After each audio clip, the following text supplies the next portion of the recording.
Welcome to drillingcontractor.org. I'm Alex Indris, and I'm at the 2016 IADC Human Factors Conference in Galveston. And joining me today is lead instructor for Crew Resource Management at Maersk Training, Evelyn Baldwin. Evelyn, thanks for chatting with us today. Hey, thanks for having me. So during your presentation at the conference, you mentioned the evolution of crew resource management. So how has crew resource management evolved in the drilling industry, and how can it further evolve in the future? Crew resource management has been evolving since the onset. When it first started, people really tried to look at it from an individual perspective. How can the individual interact with the team? So if you're an assertive leader, the importance of listening to your crew to make decisions. And if you are a junior member, the importance of being assertive so that your leader could listen to you. That was all well and good, but there wasn't a lot of buy-in from the population because they felt like it was charm school at that point.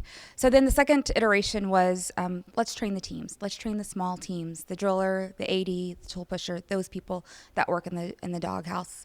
And then from there, we went into the third iteration where it wasn't just the small teams, but we were expanding out to the additional teams, the bridge, the crane operators, the engine room, and onshore support.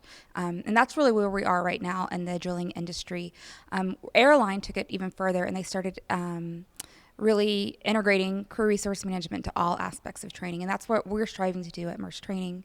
And then, additionally, they circled back the airline industry into a fifth iteration and a sixth iteration, where they're still focused on integrating crew resource management into technical training, but the way they are talking about crew resource management is a little bit different. They call it error management at this point, which means that, hey, errors are going to happen. We're not going to fix that problem. Crew resource management is the tool that we use in order to identify that we have an error, trap it or neutralize it, or mitigate it so that it doesn't become an accident. And then the sixth iteration was even further than that. Hey, the error may not even happen because of the people in the doghouse. It may happen because of culture or a bad procedure or bad maintenance. So something way before they even stepped foot into the doghouse. And they called that threat management. But it's the same idea. We need to be able to identify those threats, neutralize them, and mitigate them. And the way to do that is with crew resource management. And you also mentioned the concepts of humanism and constructivism. How can those concepts fit into holistic training? Yeah, so holistic training is really founded on those two concepts. Humanism, meaning that we're really going to look at the entirety of the learner so that we can figure out their value system and interject the crew resource management into their value system. With these skills, communication, decision-making, situation awareness, they have to really it has to be in their core for them to use it. So that piece is important.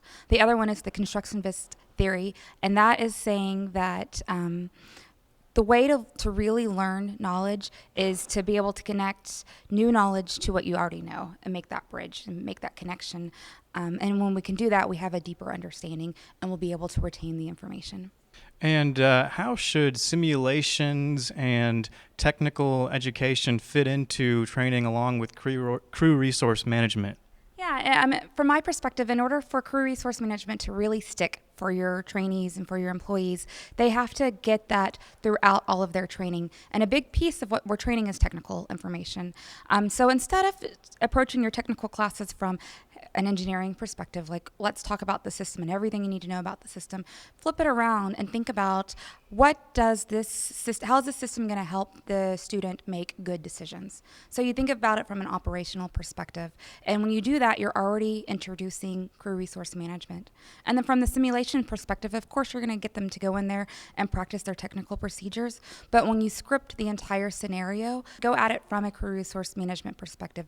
Add malfunctions for the purpose of testing their communication skills or for the purpose of testing their situation awareness skills so that they're actively working on both of those at the same time. Evelyn, thanks again for talking with us. Oh, thank you. And thank you, viewers, for joining us today at drillingcontractor.org.